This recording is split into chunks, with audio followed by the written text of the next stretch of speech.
আসসালামু আলাইকুম, সবাই কেমন আছেন? আশা করি ভালো আছেন। আজকে আমি কাঁঠালের বিচি, আলু, টমেটো, ডাঁটা এবং রুই মাছ দিয়ে তরকারি রান্না করব। কিভাবে রান্না করা যায় তা জানার জন্য রেসিপিটি দেখতে থাকুন। আমি এখানে অল্প পরিমাণ তেলে পরিমাণ মতো পেঁয়াজ দিয়ে ভেজে নিচ্ছি। আপনারা আপনাদের পছন্দের পরিমাণ অনুযায়ী পেঁয়াজ দিয়ে তেলে ভেজে নেবেন।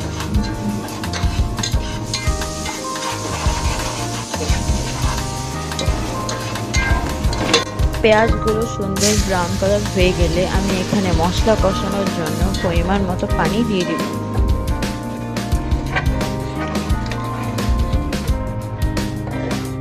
আমি এখানে দিচ্ছি 2 টিস্পুন হলুদ,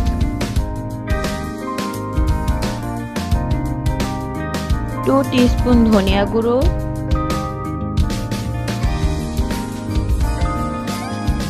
এবং 1 টেবিল স্পুন লাল মরিচের গুঁড়ো। সবগুলো মশলা দিয়ে আমি ভালোভাবে মিক্স করে নিব। স্বাদ মতো লবণ,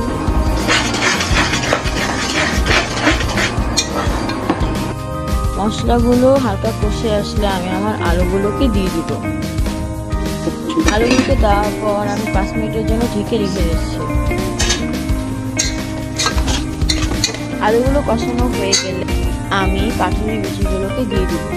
কাঁঠালের বিচিগুলোকে আমি খোসা ছাড়িয়ে ঘষে পরিষ্কার করে সিদ্ধ করে ফ্রোজেন করে নিয়েছিলাম। আপনারা চাইলে ফ্রেশটাও দিতে পারেন।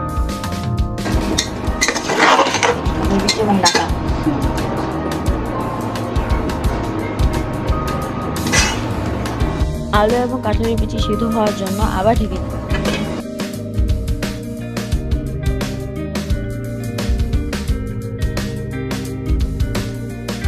আমার আলু এবং কাঁঠালের বিচিগুলো কষানো হয়ে গেলে আমি এখন আমার ডাঁটাগুলোকে দিয়ে দিব।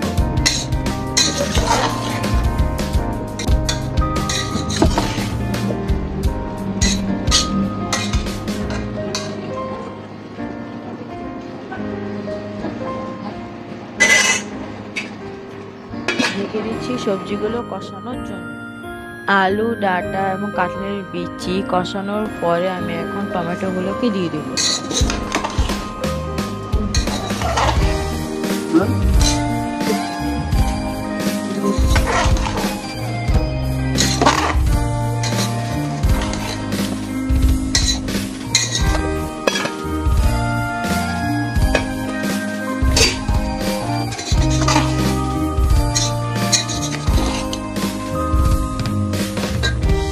সবজিগুলো কষানো হয়ে গেলে এবার আমি পরিমাণ মতো পানি দিয়ে দেব সবজিগুলোকে সিদ্ধ করার জন্য।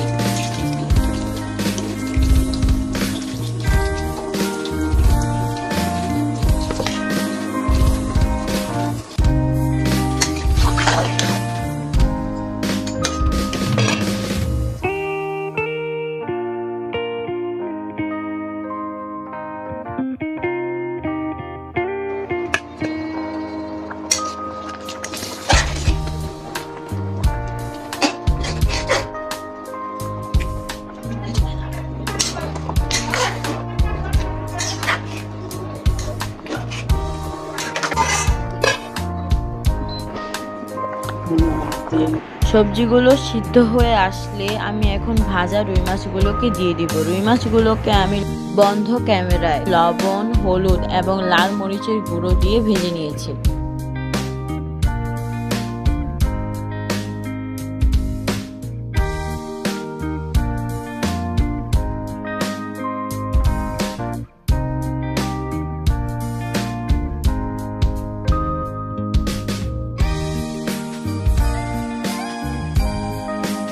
আমি রুই মাছগুলোকে দিয়ে হালকা নাড়াচাড়া দেব মশলাগুলো মাছের ভিতরে ইনফিউজ হওয়ার জন্য।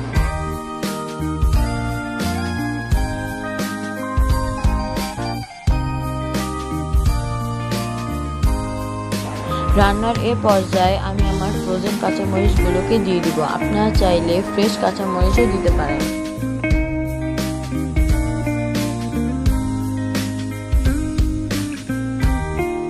দিয়ে দিচ্ছি অল্প পরিমাণে ধনিয়া পাতা কুচি।